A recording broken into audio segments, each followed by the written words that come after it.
Alright guys, TacticalRab again today. Hope you're all doing well and enjoying your day so far. It's highly probable that today the 8 teams that will be attending the Call of Duty World Championship will be confirmed here at Major 4, but to get to that point, there are going to be many massive games in the losers bracket, especially the old rivalry, OpTic Texas versus the Miami Heretics. Ever since the events of January online, this has been a very one-sided match in favour of OpTic. Will that continue today? Pred, of course, wants to continue that legacy. Very much interested your thoughts in the comments below. Hit the like button if you enjoy. Subscribe if you're new. As always, I greatly appreciate it. Thanks to Underdog Fantasy for supporting today's content as well. Now is the time to get involved in Daily Fantasy if you haven't already, because we have some massive games today. We're going to talk about OpTic versus Miami, but Toronto versus Ravens, another massive one. The winner of those two games play each other. Vegas versus Boston. Can Boston get their first victory of LAN this entire season? If you guys aren't so familiar or particularly keen on the higher lowers, there's the rivals feature, so if one of your guys gets slammed, if the other guy gets slammed worse, then potentially can still come out on top. But if you guys are looking to get involved and in one of the eligible locations, download Underdog Fantasy and use code RAB to gain your special pick and deposit offer up to $250.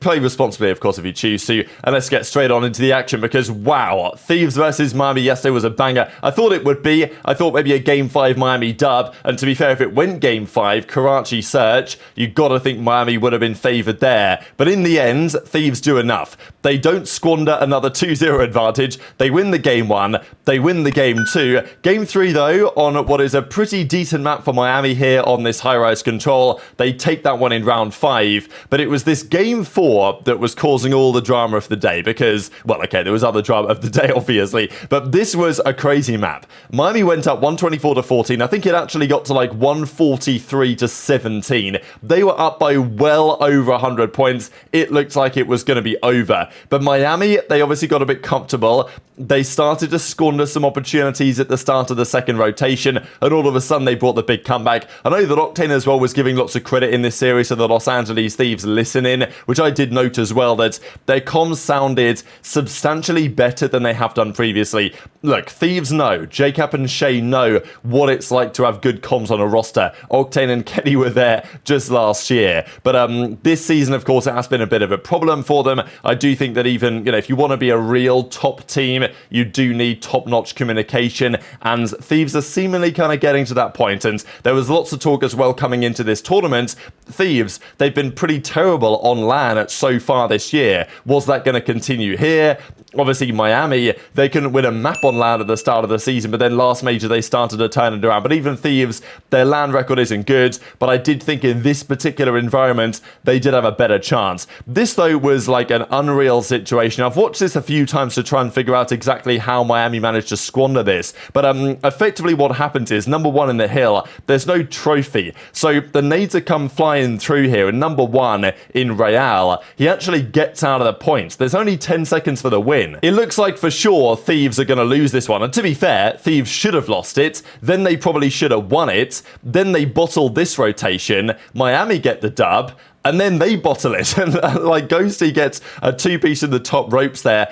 Basically, ReeaL gets off the hill, but his teammates really were the ones I thought that in part made the mistake, although ReeaL probably needed to come that he didn't have the mid-alley like maybe they thought that he did. But in the end, Thieves get the dub, and what a massive dub it was, because this was literally a World Championship qualifying dub. And this was this is just a great screenshot, because you've got Nastie giving them the eyes, whatever you want to say. You've got Crimp and Joe just finished talking trash. Ghosty's still talking trash. I love this setup, right? Across the main stage. Okay, main stage, right? But it's good to see, isn't it? And I'll actually share the clip. Like, I'll do it now, why not? Of Ghosty talking the trash in Spanish. Like, this brother thinks he's Scrappy. And yeah, it seems like in LA, out there, where Ghosty's, you know, at home for various reasons, shall we say, he was absolutely cooking. And then the jewel in the crown, of course, is Josh, their social guy in the background, absolutely buzzing about it.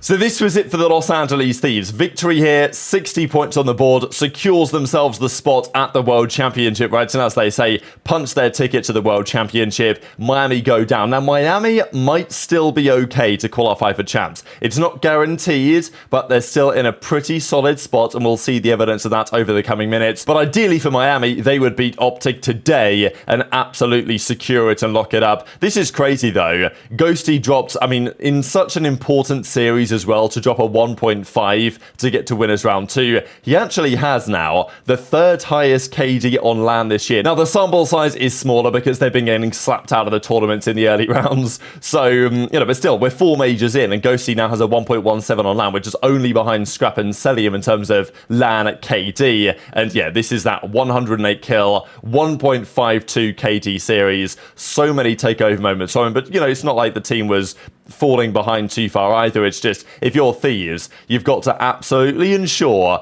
that Ghosty doesn't go anywhere. Now, what you do alongside Ghosty, that is a matter for debate. And I actually saw this floating around here, as Bobo points out. This is apparently on the Thieves Snapchat, and we've got the man himself, Daniel Ghosty, having a chat with Paco through the curtain. So looks all rather romantic, doesn't it? So you got to say, we talked about it earlier in the season, the possibility of, if HyDra isn't so happy with New York, as I can't imagine that he really is, and Ghosty, I'm sure, is reasonably satisfied with the Thieves guys, but obviously he wants more. Like, he was on OpTic last year making finals, potentially trying to win events. That's not happening this time. So, I think there's a world in which Ghosty and HyDra, especially if the Toronto thing, who knows what happens in the off-season. But I'm just saying that this Ghosty HyDra thing could have some legs. The thing is, obviously, Thieves aren't going to want to lose Ghosty, and New York, especially now it's Cloud9, they didn't buy the team to lose HyDra, did they, really? But, maybe if a buyout offer is given, which is pretty nice, then who even knows what the possibilities are going to be there. Of course, the other big result of yesterday was this, and this is honestly a great treat, because I saw this meme floating around yesterday, and Grudge straight on the ball with this one.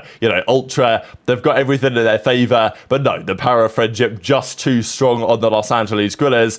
Clearly, Toronto were caught off guard on those first couple of maps of the series, and they just did not have the juice when it mattered down the line, especially with SGL playing as well as he did. The massive problem, though, for the teams around Gorillas in the standings is the result of this series, because for Ravens, for example, the fact that Gorillas won puts them at 170 points, which is probably going to be enough for champs. It's not guaranteed. We'll discuss in a second. But for Clay and the Ravens, not only do they now have a team in Gorillas that got another 30 points, but they now have to play Toronto Ultra losers round 1. It doesn't get much worse than that. As I said, it's still in their hands. Ravens can still just win and qualify. But that is very much easier said than done. And as Slasher says, pretty funny way for Slasher to get another dig in here at the Boston Breach. But if you look at the losers brackets, Miami play OpTic, Ravens play Toronto, Minnesota Rocker play New York Subliners, right? 3 teams and losers round 1 that are top 4 teams. Whereas Vegas, they play Breach, right? So as Slasher says, if you've got to play one of those top 4 teams and you're a bubble team, that's damn unlucky, because, one of these guys gets to play the Boston Breach. And as Slasher says, I'm also saying that I wanted to see the actual head-to-heads between the teams still fighting for champs would have been lit. And I do agree, to be fair, it would have been cool to see if this Friday was Ravens versus Vegas, or Miami versus Gorillas, or whatever, right, in the losers bracket,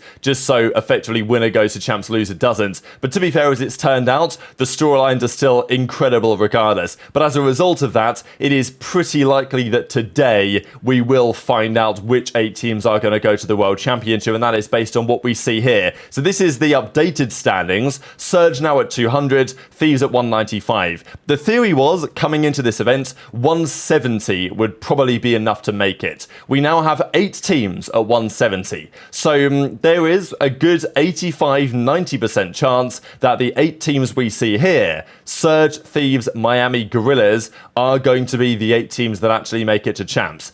It's not over yet, though, because Rocker, they need to make a serious run. Their chances are very low. The teams that have the most chance, though, Ravens and Legion, Probably Legion actually have the best chance here, and that is because they have the favourable side of the bracket. If you guys look at this, you need to get another 30 points, because if you're Ravens, if you win one more series, you get to 165 at 15 points for top 8. That ain't enough. So both Ravens and Legion, if they want to make it, they've got to get to at least top 6. They've got to win 2 series and losers to overhaul either of these guys. For Gorillas, they should be pretty satisfied in the knowledge that both Ravens and Legion will have to basically get top 6 if they want to overhaul Gorillas, even if Gorillas lose. And even then for Gorillas, let's say they lose to Vegas, or let's say they lose to Thieves, they'll drop down to losers and the bracket will flip, so they would potentially play Vegas. So even if Vegas make the run to top 6, they'll have to beat Subliners probably to do that.